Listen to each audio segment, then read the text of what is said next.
Hello, it's Karen, the Weekend Craftaholic. I don't normally do a voiceover for Memorydex Monday, but I wanted to talk you through these sketches. So these are from Paige Taylor Evans from a Happy Scrappy Place on Facebook. I'll put all the links down below. And I have been dying to get creating with these. So I thought rather than just use it as a scrapbook layout, I'm going to do a Memorydex layout with one of them, which is the week 2 one. If you saw my video a few days ago on Saturday, you saw that I did a scrap along using the design from week 1, and I absolutely loved that, which gave me the idea to quickly use this one. Now, I love this particular style of layout because you get to use up all your scraps. So the papers I'm using, you saw, were just from my stash. I have 2 trays, one full of different white cardstock and papers, and another tray which is full of solids or patterned coloured cardstock and papers. I also wanted to share this with you because you can see here I'm putting some double-sided adhesive on, and I do make a massive boo-boo because in my haste I completely forgot that in Paige's video, which I'll put a link to, she actually makes this by doing 3 sections and then putting them together. But I thought I was being clever. I thought I would circumvent that. Obviously, it doesn't work that way because I found this black cardstock and I thought, oh, that's great. It's going to have a black kind of sections in between each of these paper piecings. But then after I'd done this first column, I realised, no, that's not going to work. You definitely need to do um, 3 separate pieces and then put them together. So you see me do a bit of a makeshift. Apologies for my head in the shot there, by the way, as well. I did need to get a little bit closer to see what I was doing. It was a bit fiddly because I was doing it wrong. Trust me, when you do it the right way, it is super easy. So check out Paige's video for that.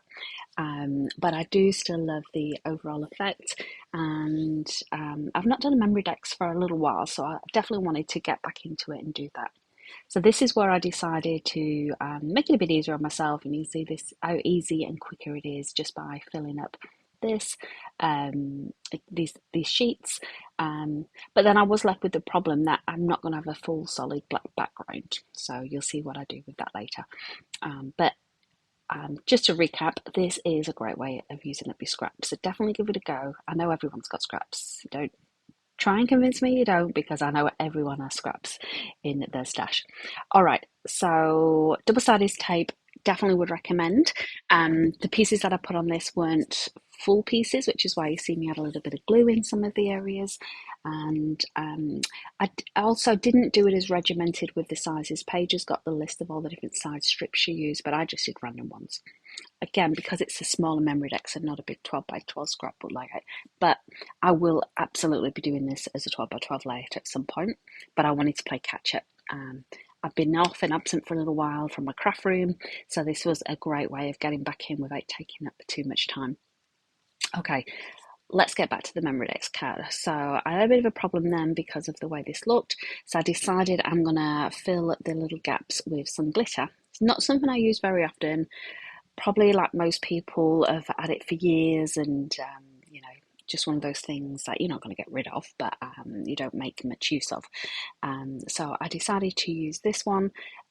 You'll see here it doesn't work too well. I thought it would have done with a double-sided adhesive.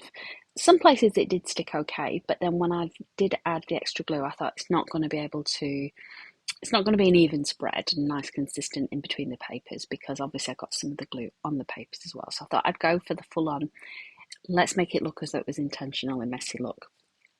I do this quite often. I'm a messy scrapper. So you see here just the way that it turns out. Then I thought, oh, probably don't even have a picture small enough for a Memorydex card, but I remembered we got these from a like an entertainment centre here in Perth. It's called Archie Brothers in Carryup in WA. If you're in WA Perth, you'll know about it. My son loves going here, so we always take photos when we go.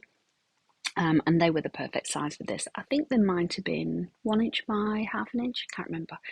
And then obviously I'm still trying to keep in line with the sketch that Paige did. So I needed to find a nice long title to go underneath that. She has got 3 photos on there, which obviously I've not got the space for 3 photos on a Memorydex. But also these sketches are just jumping off points for inspiration. The idea isn't that you copy it like for like. You know, you should never copy like for like off anyone's designs, as you know. It's just a jumping off point. Then I decided, yeah, I'll still try with the thread. This little box or pack of threads that I've got, if you're in WA, I got this from Spotlight. It was something like $10, and there's I don't even know how many colours there are. Easily maybe 30 or 50, I don't know, but it's perfect for this. And I love being able to use this in my stash as well. So easy to grab hold of, easy to do a bit of comparison to see which colour thread you want. The only thing I did differently is add some enamel dots, and here's a bit of a close-up of it. And I love the way that it turned out. A little bit mixed media-y, messy, but I still loved it, and I hope you do too.